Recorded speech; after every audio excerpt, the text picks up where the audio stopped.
Friends, welcome back to Vaghela's ખાના ખજાના। તો ઉનાળો આવી ગયો છે તો એકદમ ઠંડી ઠંડી ઇન્સ્ટન્ટ કુલ્ફી બનાવીશું આપણે। જોતાં જ મોઢામાં પાણી આવી જાય તેવી। તો ચલો શરૂ કરીએ। તો મેં અહીંયા કુલ્ફી મિક્સ પાવડર લીધો છે બ્લૂબર્ડનો। તો હું આનાથી કુલ્ફી બનાવીશ। કેસર પિસ્તા ફ્લેવરનો છે અને તેની બધી જ માહિતી આ પેકેટની પાછળ આપેલી છે। તમને આ પેકેટ આસાનીથી ડીમાર્ટમાં મળી જશે।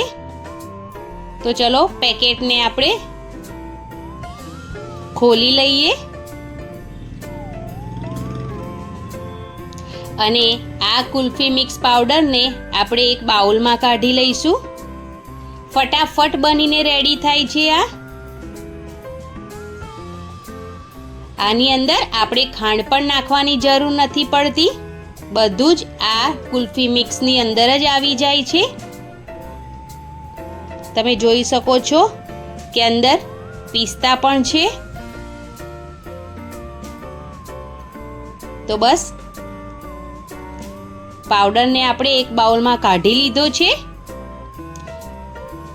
આ કુલ્ફી ખૂબ જ મજાની બનીને રેડી થાય છે। એકદમ ટેસ્ટી। તમે એકવાર ટ્રાય કરશો તો તમને ખૂબ જ પસંદ આવશે। તો હવે મેં અહીંયા 400 ગ્રામ દૂધ લીધું છે ફૂલ ફેટ વાળું અને તેની અંદર કુલ્ફી મિક્સ પાવડર એડ કરી દઈશું અને તેને એકદમ સારી રીતે હલાવી દઈશું।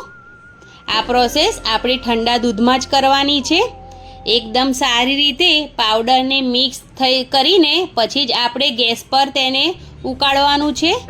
પહેલાં પાવડરને ઠંડા દૂધની સાથે જ મિક્સ કરવાનું છે એકદમ સારી રીતે।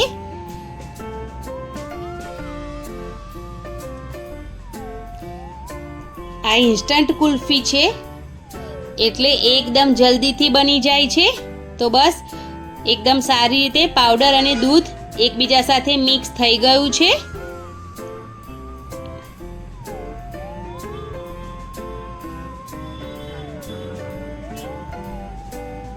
તો હવે તેને ગેસ પર ચડાવી દઈશું। 4 મિનિટ સુધી એકદમ સારી રીતે તેને દૂધને હલાવતા આપણે ઉકાળી લઈશું। પેકેટની પાછળ પણ બધી જ માહિતી લખેલી જ આવે છે। તો તમે જો આ પેકેટથી પણ બનાવશો તો તમને કોઈ પ્રોબ્લેમ નહીં થાય અને ખૂબ જ આસાનીથી આ કુલ્ફી બનીને રેડી થાય છે અને એ પણ કેસર પિસ્તા ફ્લેવરવાળી।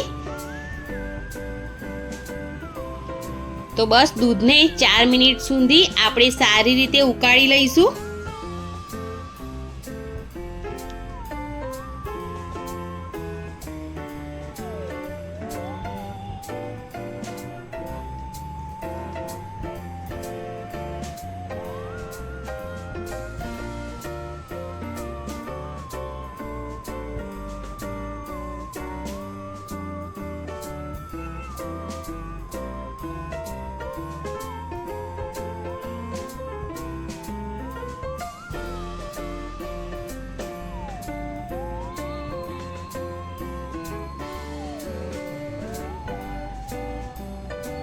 તો બસ હલાવતા એકદમ સારી રીતે દૂધને ઉકળવા દેવાનું છે। તમે જોઈ શકો છો કે પિસ્તાનું કતરણ પર ઉપર આવવા લાગ્યું છે।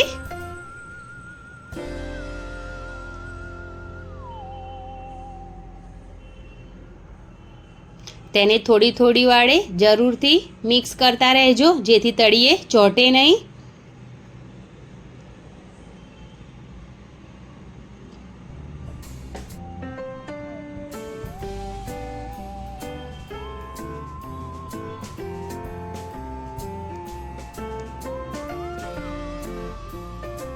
તો બસ હવે પાવડર દૂધ સાથે ભળી ગયો છે અને થોડું ગાઢું દૂધ પણ થઈ ગયું છે અને 4 મિનિટ થઈ ગઈ છે તેને ઉકળતા। તો બસ હવે ગેસની ફ્લેમ આપણે બંધ કરી દઈશું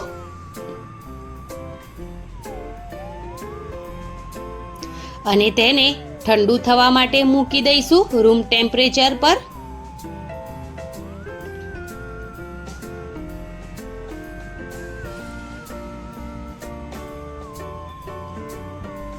તો મેં અહીંયા બીજા બાઉલમાં કાઢી લીધું છે અને હવે આપણે તેને રૂમ ટેમ્પરેચર પર આવે ત્યાં સુધી થોડું ઠંડુ થવા દઈશું.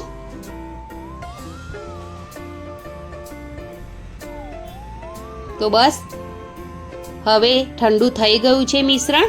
તો તેને મેં અહીંયા આવા જે ચાના ગ્લાસ આવે છે તેની અંદર હું ભરી રહી છું. તમે કાચના ગ્લાસ અથવા તો કુલ્ફી બનાવવાની જે આવે છે તેના પર પણ તમે બનાવી શકો, અથવા તો વાટકીમાં પણ બનાવી શકો છો.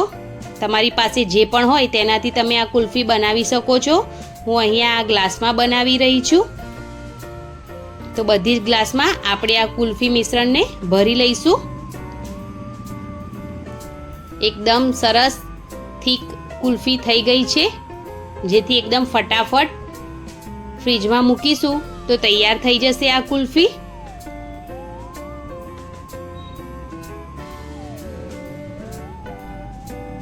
તો બસ અહીંયા મેં બધા જ ગ્લાસ ભરી લીધા છે. તો હવે તેની પર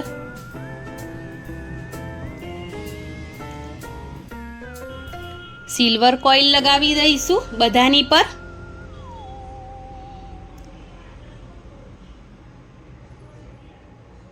તો બસ અહીંયા મેં બધાની પર લગાવી દીધા છે. તો હવે ચાકુની મદદથી થોડી કટ લગાવી લઈશું.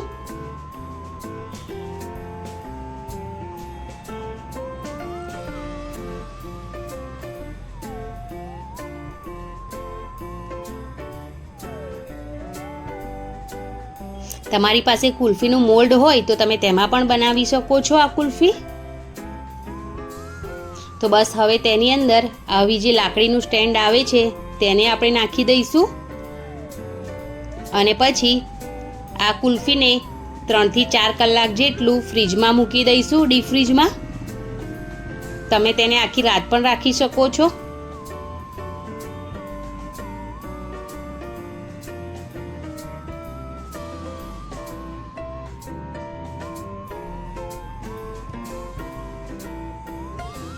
તો બસ હવે કુલ્ફી રેડી થઈ ગઈ છે. તો મેં ફ્રીજમાંથી કાઢી લીધી છે તેને. તમે જોઈ શકો છો એકદમ સરસ એવો કલર પણ આવી ગયો છે. તો હવે તેને હાથની મદદથી અથવા તો ઠંડા પાણીમાં 1 મિનિટ મૂકી રાખી અને તેને આપણે બહાર કાઢી લઈશું તો એકદમ આસાનીથી બહાર નીકળી જશે. એ જ રીતે આપણે બધી જ કુલ્ફીને કાઢી લઈશું. તમારે જેટલી ખાવાની હોય એટલી કુલ્ફીને તમે ગ્લાસમાંથી કાઢી લો અને બાકીની જે કુલ્ફી છે તેને તમે ડીપ ફ્રીજમાં જ મૂકી રાખજો. પછી જ્યારે ખાવી હોય ત્યારે કાઢીને ખાઓ. આવી રીતે પાણીમાં મૂકી અને પણ તમે નીકાળી શકો છો તો પણ એકદમ આસાનીથી કુલ્ફી બહાર આવી જશે. અથવા તો આ કપ તમે ફાડીને પણ તેને નીકાળી શકો છો. તો બસ આપણી એકદમ ઇન્સ્ટન્ટ કુલ્ફી રેડી થઈ ગઈ છે, કુલ્ફી મિક્સની, બ્લુબર્ડની. તો તમને મારી આ રેસીપી કેવી લાગી એકદમ ઠંડી ઠંડી કુલ્ફીની એ મને જરૂર કોમેન્ટમાં જણાવજો. અને પ્લીઝ તમે મારી ચેનલને બિલકુલ સબસ્ક્રાઈબ નથી કરતા તો તમને મારી આવી નવી નવી રેસીપી પસંદ આવતી હોય તો પ્લીઝ મારી ચેનલને જરૂરથી સબસ્ક્રાઈબ કરજો, લાઈક અને શેર કરવા